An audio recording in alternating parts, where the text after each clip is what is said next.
Welcome back, cereal eaters, to another edition of What's in the Box. So what have we got for you this time? Well, it's not cereal related. Instead, I thought I'd share my collection of Morph items. I grew up loving this little character, so I thought it's about time I shared it with the world. Let's take a look.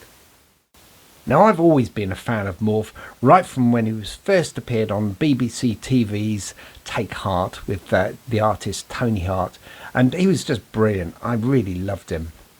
So after that, I then went about collecting all sorts of bits and pieces, and over the years I've managed to sort of accumulate quite a collection.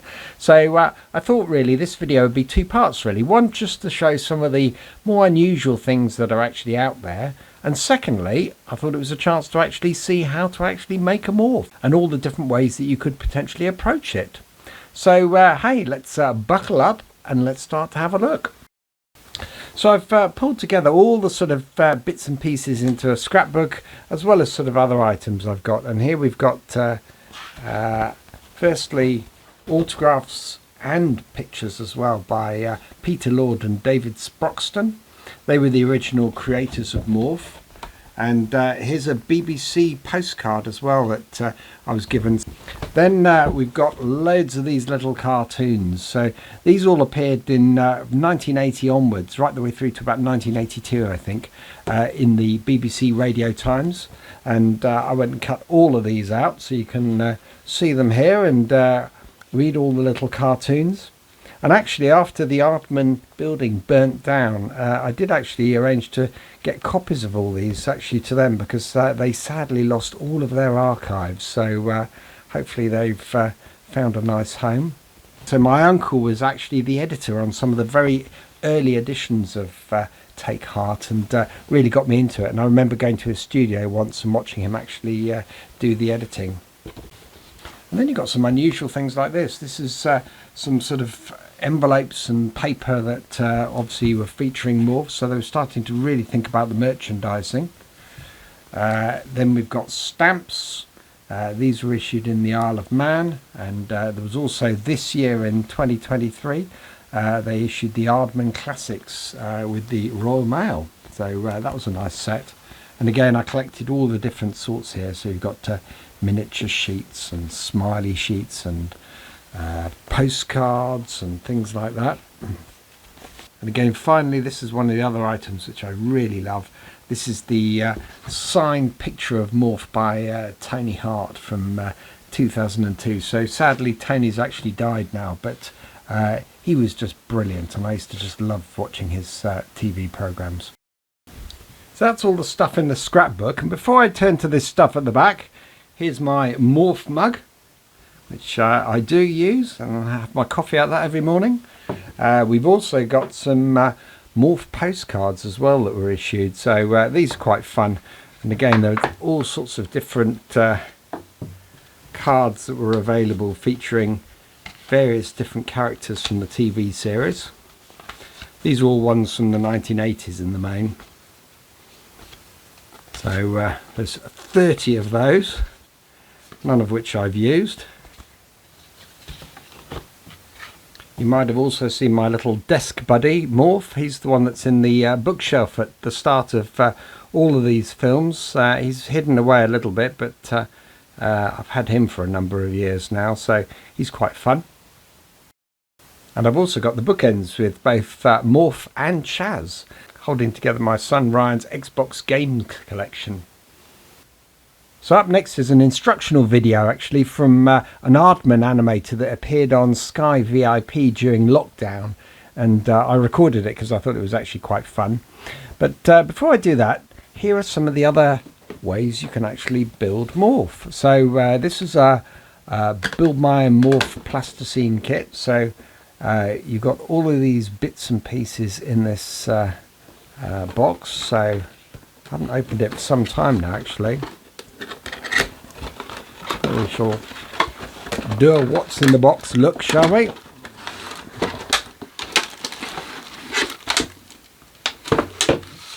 So we have a chunk of plasticine and obviously bits for the eyes. We've got various accessories to put on, like a beard, a cricket bat. There's a a little magazine for him to read.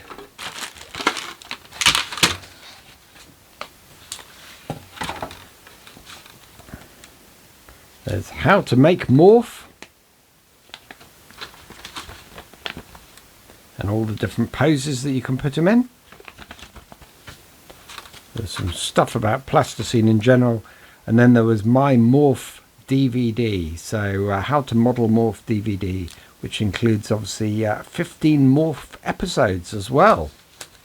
So I've never used that one. There was also a chance to make Chaz as well, his nemesis. So here again, very similar to the Morph one. You get a DVD with all the films and so forth from the TV. You get a bumper length episode plus introduction of Chaz by Peter Lord, and then you get various odds and ends that you can use as accessories for him. I got this squishy squashy dome modelling game with Morph and Chaz. Let's have a look. I did actually play this. Oh, come on. Let's see, all stuck together. So it was a fairly simple board game. I can't quite remember how to play it, but we've obviously got instructions here. There's a couple of modelling boards. There's some plasticine in there as well. You get your own Chaz, Morph, and then you get a Morph head that I think you can probably attach on the body. Sorry, a Chaz head I should say, and a Morph head as well. And then there was a whole load of questions as well that you had to answer, and I think probably led to you doing some sort of modelling. And the final bit of modelling Morph is this one. So this was animated. So again, not something I ever used. I always had plans of making these morphs, but I just don't seem to have the time really. But very different. You'll see later on just how to actually make a morph using proper plasticine. But here we've got DVD, we've got green screen, we've got some eyes, we've obviously got the plasticine, and we've got a mould to sort of pre-make him, which feels like it's cheating a little bit, because you'll see from the Aardman animator just how he went about doing it, which was quite fun. Anyway, that's I think enough of going through all my stuff all related to Morph. Let's go over to the Aardman animator. Sadly, I missed the first minute or so, I think, of this one. So you'll see he started to pre-make some of the legs and the arms. But there is an instruction sheet, and I'll also include the image of the actual instruction sheet from the Make My Own Morph and Chaz boxes that I just showed you a minute ago as well.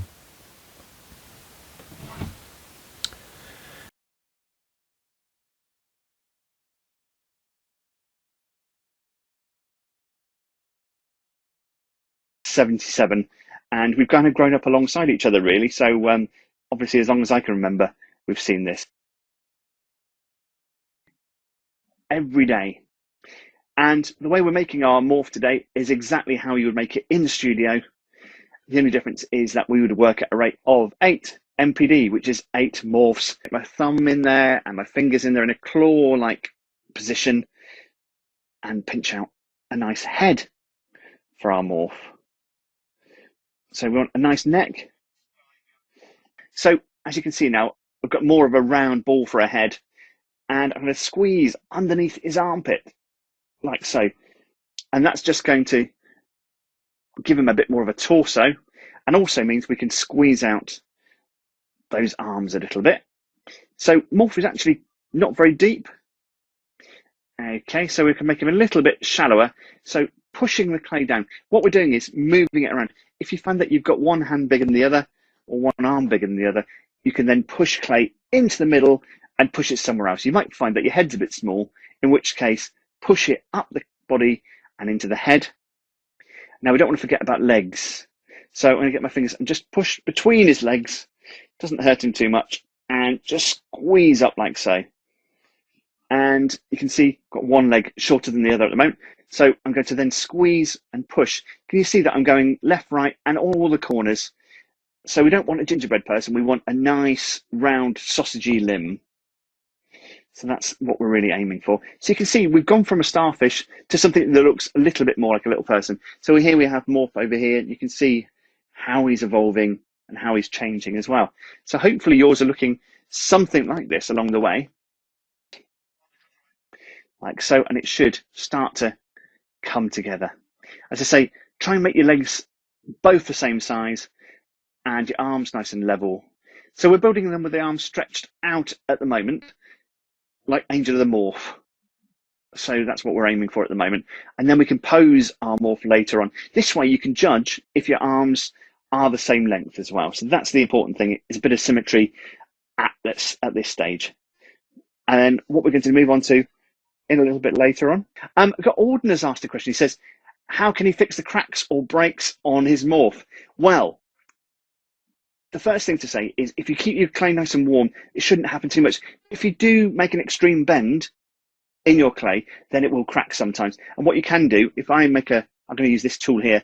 If I make a bit of a hole in my morph, look, so giving him a terrible injury, what I'm going to do is push the clay left and right and seal it over and then drag the clay across. Now what you can use is a wet wipe or a cup of cold water, and that will help to smooth over the clay and heal it back up. If you find that you've actually torn off a limb, and it does happen occasionally, then you can use a cocktail stick and put a bone in there and then blend it together as well. So we're going to move on to the next stage, and that is making our morph stand up on his own two legs first. So what I'm going to do is drag some clay, stand him on the tail, drag some clay down the front of his tummy, down the front of his legs, and start to push some clay down his front and make the feet come around. So you can see if I turn it around, you've got a nice foot starting to appear. Now, as Morph's evolved, he's gone from having big feet and a little head to having smaller feet and a bigger head, which is harder to balance. So you can choose how you go with this one, whether you go for an early Morph, like an early man version of Morph, or you go for the modern Morph. Absolutely up to you, really, because some of us are a bit older and will remember Morph from the first series, and others will know him from the Brilliant Sky series. So we've all had experience of Morph throughout the ages. So grandparents, parents, and children alike all know what Morph looks like. Now, a top tip is to push on the back of the heel like that and make it a little bit sharper. And that way it will stop him from falling over backwards like that. So we want to make it nice and sharp. And you can see we're starting to really take shape now.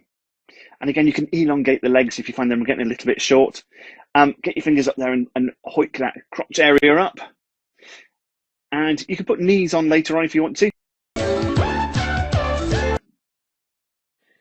Whoops, and try and keep a hold of your cocktail stick if you can. And again, there we go. Now, if you're worried about getting your morph nice and smooth, remember we do say keep things funny and thummy, but you can use your wet wipes.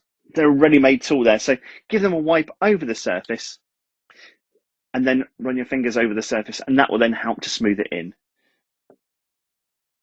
But you can see we're starting to really see it come together now. Now, so if you're worried about cracks, and again, joining things like this is really quite important. So what you can do is actually push in the cracks.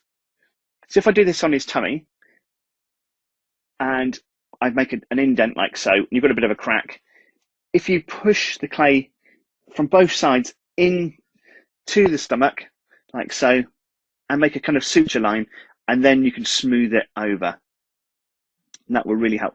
Or if you find that your arm's fallen off, what you can do is employ a cocktail stick, snap one in half, and then pin the joint back on. So if your arm has fallen off, pin it on and then smooth it over, and no one need ever know. But remember, if you're going to bend the arm, his bones might break through, so you don't want to do that. So you might have to have a straight arm, but it's all recoverable. There we go. So there we go. We're going to make some hands next. So we're going to start to squeeze out the ends of the arms, and we're going to make a nice paddle shape. So we're going to take the end of the arm and we're going to squeeze it flat. We're looking to make a nice mitten shape. So no fingers to worry about, but a nice strong thumb. So if you, turn him around so you can see him properly. If you squeeze the end of the arm like so, into a nice paddle shape, And then if you take from the shoulder, you start to gather up some clay, like so, and start to pinch it into a nice thumb shape. So be quite generous with it. Give a bit of clay in there, push it up there. As I say, we're not trying to break the clay, so we want to keep it all as one piece. It keeps it as strong as possible. So there's one. And what we're going to do then is bend that hand backwards, and then I'm going to push the clay around on the side there and make, when I bend it back, make a bit of a heel. So we've got a nice rounded hand. So that's one. And the trick is to do this twice. So as you can see there, I've got a nice, perfectly formed hand on that side. So let's do it again on this side. So pinch out the end like so, into an open paddle, and then push the clay down the arm. You can see it starting to gather up. Can you see that? Look. And then we can pinch it into a nice thumb shape. Now I'm doing this left-handed, which is not my natural hand, but I've been doing it so long, I can just about get away with it. There you go, just see it's nice and clear for you to see. Now I'm going to bend that hand back again, just push it around to make a nice heel. And then when I bend it back, you end up with a nice edge of the hand. And we're adding little bits of anatomy into our morph. So hopefully you can see, there we go, how's that? So you can make a GIF very quickly by just doing 3 or 4 pictures of just say morph waving. Doing that would be a very quick thing to do. But to make something like Wallace and Gromit takes a lot longer. Now for morph, we shoot about 8 to 10 seconds a day, which might not seem a lot, but in our world, that's very fast. Shaun the Sheep is about 5 or 6 seconds, and Wallace and Gromit or a feature film like Pirates is about 1 or 2 seconds of animation a day. Now that varies from television to film, because for television, we're actually taking 2 pictures per movement, and that makes 12.5 frames per second. For a feature film, we shoot on what we call ones. So every time we move his little arm and take a picture, we have to do that 25 times a second. So it's twice the amount of work. And also, because it's on a big screen, you want it to look as brilliant as possible. So it's really spending the time on making that look perfect and smoothing them over. Now we have a saying at Aardman, and that's to keep things funny and thummy. That's the word. I have to say thummy then. So celebrate the the hand shapes in there and your fingerprints, because they are made of modeling. They are made of modeling clay, and that's something to be celebrated. Now, as I say, dip your fingers in cold water and have a smooth over, and that's absolutely fine. Or keep them funny and foamy. What we can do now actually is add a bit of extra anatomy. So we can add some shoulders in there, quite important. So you put your thumb underneath the arm, finger around the neck, and push the clay up gently, and then bring the arm back down again, and you've given him a shoulder. So again, you can just push the clay around. So as you're pushing it in one direction, you're squashing it in another. So there's always little bits of repairing to do and moving around. So you want to do that twice. So again, I'll show you on this. Again, thumb underneath the armpit, finger around the neck in a wrestling hold, and then pull the shoulder up like that, and then pull that arm down. And that really adds a little bit of extra character. So we can add elbows as well. So you want to start thinking about a pose for your morph as well. So you might want him waving. So I think I'll have a waving morph. And which hand should I do that? I'm going to do this hand here. So I'm going to do his left hand. So I'm going to bend the arm around, and I'm going to sharpen the elbow like so. Lovely. So you can see there, we've got a nice sharp elbow forming. And again, you can emphasize the wrist around there as well. And it's just making him look a little bit more believable that he's not just entirely made of clay. So he's actually a living, breathing little character. And that's the joy of this, is really that he lives in our world. And we're going to make a little bit of, well, put a fine point of it. We're going to put a bottom onto our morph. So what I'm going to do is he's quite shallow. So I'm going to push from the back of his shoulders down his back and make a nice little arch to the back. And I'm also going to gather some clay from the top of his thighs.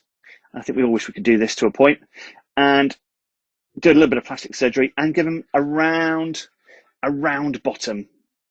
There we go. So you can see it's starting to gather up a piece of clay. He hasn't got bum cheeks, but he has got a little round bottom. So I think that's quite important to add then. You might find that your legs are a bit short, so you can give them a bit of a stretch. So you're just adjusting all the time and smoothing as well. As I say, wet wipes are very useful if you've got environmentally friendly ones, or a cup of cold water will do just as well. And I usually have one of those on my table just to help with the smoothing over as well. Brilliant stuff. So we're really starting to see our morph come together now. And as I say, it's those little bits of anatomy that kind of just add a bit more character and a bit more personality as well. As I say, you can accessorize your morph as well. So you might want to give him a pencil to hold, or you might want to give him an umbrella or a bow tie, as we've got over here. As I say, he lives in our world, so you can add a nail brush for a dog. Or you might want to make some of the very small creatures. So we've got these little blobby characters over there on the set next to Delilah. Or you might want to give it a lovely ginger wig and an orange dress. Lots and lots of things you can do to dress your morph in as well. So I'm going to make sure my morph can stand having just checked that. Lovely. There we go. So it's always worth to keep checking back and making sure that you've got a nice stable morph. So I'm just smoothing the top of his head, and we'll be ready pretty soon, I think, to move on to his facial features. But first of all, I'm going to concentrate on the neck. So we want a nice smooth neck. And what I would use is the cocktail sticks as a tool and roll them round, like so. And keep going round and make a kind of cylinder for a neck. We've got a lovely round head. So you want to make sure that's nice and separate from the head and the body. There we go. And that's starting to come together. So I'm going to find a fat bit on my morph. And to be honest, I think I may have been a little bit over generous with his bottom. So what I'm going to do is take a little bit of clay off his bum, and I'll repair that later on, like so. There we go. We can preserve his dignity. I'm going to lie him on the table a minute, and I'm going to roll a sausage for a nose. Not too long. It's not Pinocchio. And a nice round end, like so. Now try and keep it clean. I've got a little bit of picked up a bit of Chaz there, and I'm going to put it onto the front of his face, obviously where a nose should go. And it doesn't matter if it's a bit overlong because I can tear it later on. And I'm going to use a cocktail stick, and I'm going to roll it like so and smooth it onto his face. Now, it doesn't matter if it's a little bit wonky at this stage because I can correct that afterwards. What I'm interested in is just getting it well attached to that face. So just work your way around with your fingers. Fingers are really the best tool. You don't have to have expensive tools. And that's the joy of Morph, is you don't have to have a big multi-million-pound studio to make something like Morph. It does help, but you can do this at home. As I say, you could film against your kitchen worktop or on your dining room table, and Morph would be well at home, and you could make some brilliant stuff with that as well. So there we go. We're starting to see that come together. I'm going to push around that face again to put more of a chin in. And I think he needs just a little bit more of a chin. So I'm just going to work a little bit of clay up there. So you're just constantly pushing stuff around. And if you're not happy with it, you can always squash it again. There's always that reset as well. Even at this stage, I've been known to go back to the beginning if it's not looking quite right, because all of mine have to look exactly the same. And that's the real trick. What we're doing today is exactly what we do in the studio. There's no difference. As I say, we work at a rate of 8 MPD, which is 8 morphs per day, about 1 an hour. And that's how I spend my days, day in, day out, making morphs and Chaz's and Delilah's. So it's not a bad way to make a living, I have to say. And I get to do fun things like this, which is brilliant. So again, I'm going to repair that bottom, give him some dignity back, and then we'll be ready to move on to the next stage. I would normally give my hands a bit of a wipe, but actually I'm that excited, I'm going to move straight on to the eyes. So I have some black and white clay, even though I've just shown you the white first. So that is white, that is black, just to be clear. And I'm going to take a little bit of that, and about the size of a pea, or if you're of high standing, a petit pois. So we're going to go for a small pea, like that. And we're going to squash it flat. And you're going to squash it into an oval shape. And there we go. And you can see I'm going to lay that, let's have a look at him. Lay that by his nose, just above the nose, pretty close in, and give it a press on. Hopefully your hands are nice and clean. As I say, you can use a wet wipe to give that a clean. Otherwise, you end up with a slightly kind of American tanned hands. And we'll do the same on the other side, like so. So I'm going to put the eyes in, and then once we've got the eyes in there, I can work out exactly where to put the mouth. And that's really one of the most important parts. But this will help you feel that you're actually getting somewhere. So at the moment it looks like Spider-Man, but we'll soon amend that with some tiny balls of black clay. And they are really small. So about the size of a grape pip. Remember those? And push that on. And it will spread out. That might be a little bit small, so you can always add an extra bit of clay. So I'm going to go a little bit bigger and push that over the top, like so. And then that will spread out nicely. Lovely, there's one. And we'll do the same again on the other side. Again, the tricky thing is to get symmetry, really. So try and make them the same if you can. This is the perils of live model making. It can occasionally go wrong. That's not too bad, I think. Okay, so there we go. There's our Morph coming on, but he's mute. He needs a mouth. So what I'm going to do now is take a cocktail stick and draw a smile onto his face. So I'm going to press very gently, going to press in and start to plot, almost like stitching, plot a line for a smile, like that. So hopefully you can see that starting to form. And once I have that in place and I know it's in the right position, I will start to then push in a bit harder and dig in that mouth. Now, you could do it with a simple line of black clay, but this actually opens up into his face and makes him look a little bit more believable, and I really like doing that. You can soften those edges with your fingers as well, and then you can start to open up. Now, if we make Morph talk, traditionally we use different mouth shapes, and you remove a section of the face and then put a new one in, and that makes your life much easier. Morph's a lot more old school in that we have to drag the clay around. So if I want to go from a smile to an ooh shape, I would then have to smooth that clay back over and heal that up and then put a hole in there for an ooh shape. So so you might want to play with your mouth facial expressions and give him some personality. So you could even go for different eyes altogether. You could actually put brown eyes on there and then put a line across either side like he's laughing, so he's got his eyes closed as well. Or if you want to make him look tired, you can add an eyelid. So there's all sorts of things you can do with Morph. He's really, really versatile. I'm just going to dig that out and take a bit of clay out. So you can just remove a bit of clay and that will help to really add some depth in there. You don't need to worry about teeth, thankfully. That'll make it a little bit more difficult. But as I say, you could add accessories now. So you could add that bow tie. You could give him a pair of shades. You could make a football. You could make all sorts of different things and let your imagination go wild. It's Morph. Morph is still my favourite. And every day I get to do this. And I'm doing these shows 3 times a day and having a fantastic time. Having a fantastic as well. So I'm going to decide on a bit more of a pose now. So I am going to give a bit of a bended knee to the front to have him kind of showing off. He's the theatrical type, really. And I'm going to bring one leg back as well. So it's all a question of balance. And I think it just gives him some real personality. I could put a hat in his hand, or, as I say, I could give him a pencil and put the pencil in there like that and wrap that round, just like we had with the kitchen family. We're doing a great job of that. Accessorizing, wrapping the hand round. And that really adds some character as well. There we go. You can see like that. And I love that interaction with props and sets as well. So it might be that you want to spend a bit of time making some props and sets to go alongside your Morph. So here we go. So you can see properly what he's up to.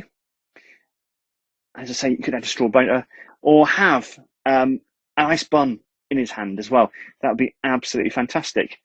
Or you could have him with a mug, leaning against a mug, or doing all sorts of things. I've got a cotton reel here. Now this makes the perfect seat for a Morph. So you could bend both of his legs and have him sitting down on a cotton reel as well. So that would be a really good way of accessorizing as well. As I say, you can use all sorts of things.